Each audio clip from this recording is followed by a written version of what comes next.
எண்ணாகமம் 16ஆம் அதிகாரம்.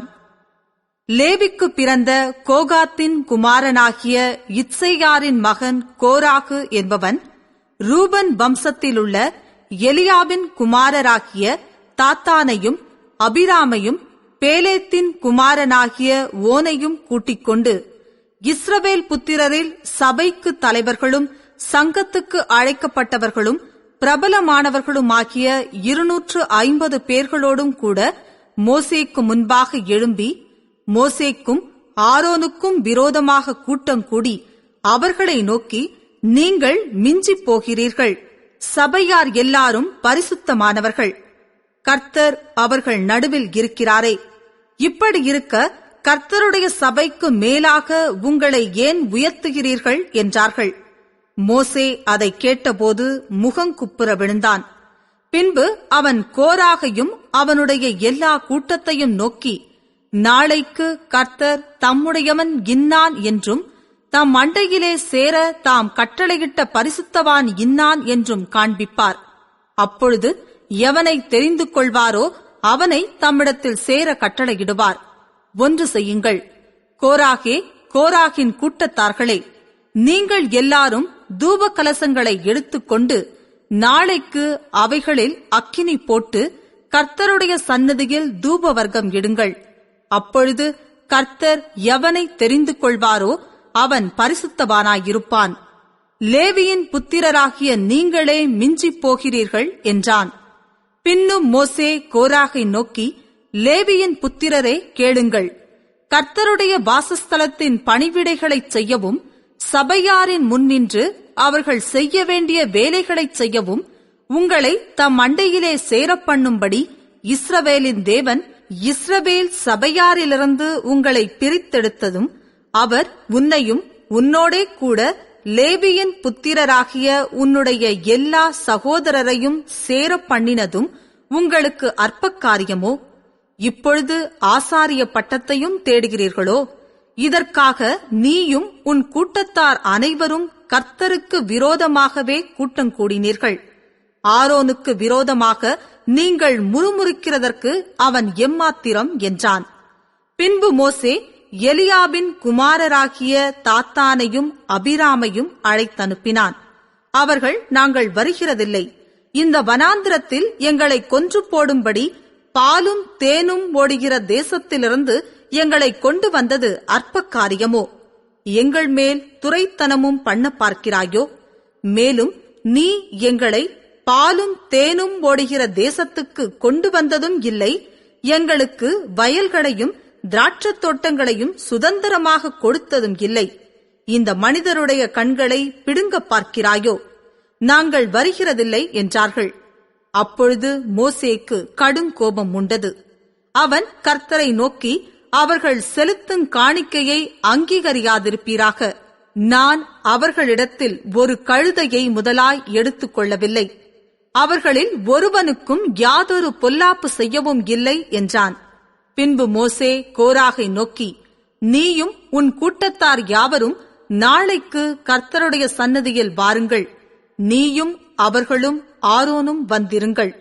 உங்களில் ஒவ்வொருவரும் தங்கள் தங்கள் தூப கலசங்களை எடுத்து அவைகளில் தூப வர்க்கத்தை போட்டு தங்கள் தங்கள் தூப கலசங்களாகிய 250 தூப கலசங்களையும் கர்த்தருடைய சந்நிதியில் கொண்டு வர வேண்டும். நீயும் ஆரோனும் தன் தன் தூப கலசத்தை கொண்டு வாருங்கள் என்றான். அப்படியே அவரவர் தங்கள் தங்கள் தூப கலசங்களை எடுத்து அவைகளில் அக்கினியையும் தூப வர்க்கத்தையும் போட்டு ஆசரிப்பு கூடார வாசலுக்கு முன்பாக வந்து நின்றார்கள். மோசேயும் ஆரோனும் அங்கே நின்றார்கள். அவர்களுக்கு விரோதமாக கோராகு சபையெல்லாம் ஆசரிப்பு கூடார வாசலுக்கு முன்பாக கூடி வரும்படி செய்தான். அப்பொழுது கர்த்தருடைய மகிமை சபைக்கெல்லாம் காணப்பட்டது. கர்த்தர் மோசேயோடும் ஆரோனோடும் பேசி, இந்த சபையை விட்டு பிரிந்து போங்கள், ஒரு நிமிஷத்திலே அவர்களை அதமாக்குவேன் என்றார். அப்பொழுது அவர்கள் முகங்குப்புற விழுந்து, தேவனே, மாம்சமான யாவருடைய ஆவிகளுக்கும் தேவனே, ஒரு மனிதன் பாவம் செய்திருக்க சபையார் எல்லார் மேலும் கடும் கோபம் கொள்வீரோ என்றார்கள். அப்பொழுது கர்த்தர் மோசேயை நோக்கி, கோராகு, தாத்தான், அபிராம் என்பவர்களுடைய வாசஸ்தலத்தை விட்டு விலகிப் போங்கள் என்று சபையாருக்கு சொல் என்றார். உடனே மோசே எழுந்திருந்து தாத்தான், அபிராம் என்பவர்களிடத்தில் போனான். இஸ்ரவேலின் மூப்பரும் அவனை பின்சென்று போனார்கள். அவன் சபையாரை நோக்கி, இந்த துஷ்ட மனிதரின் சகல பாவங்களிலும் நீங்கள் வாரிக்கொள்ளப்படாதபடிக்கு அவர்கள் கூடாரங்களை விட்டு விலகி அவர்களுக்கு உண்டானவைகளில் ஒன்றையும் தொடாதிருங்கள் என்றான். அப்படியே அவர்கள் கோராகு, தாத்தான், அபிராம் என்பவர்களுடைய வாசஸ்தலத்தை விட்டு விலகிப் போனார்கள். தாத்தானும் அபிராமும் வெளியே வந்து தங்கள் பெண் சாதிகள், பிள்ளைகள், குழந்தைகளோடும் தங்கள் கூடார வாசலிலே நின்றார்கள்.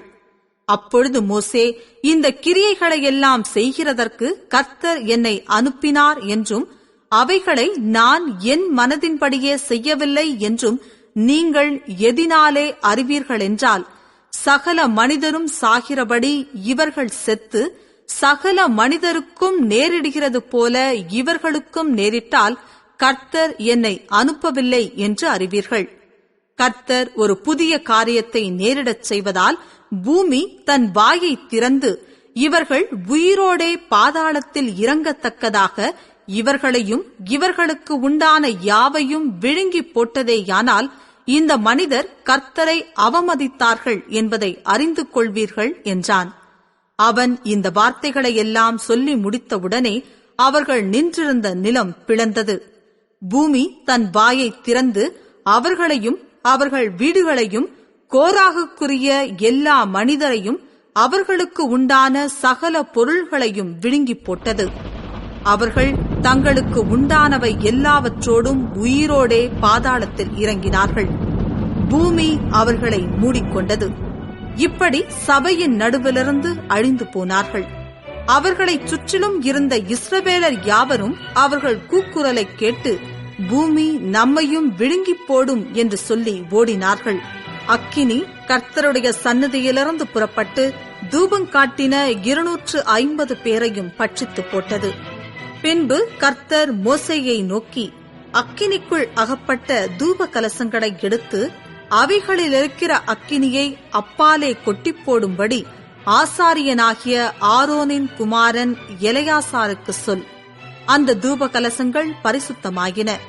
தங்கள் ஆத்துமாக்களுக்கே கேடுண்டாக்கின அந்த பாவிகளின் தூப கலசங்களை பலிப்பீடத்தை மூடத்தக்க தட்டையான தகடுகளாய் அடிக்க கடவர்கள்.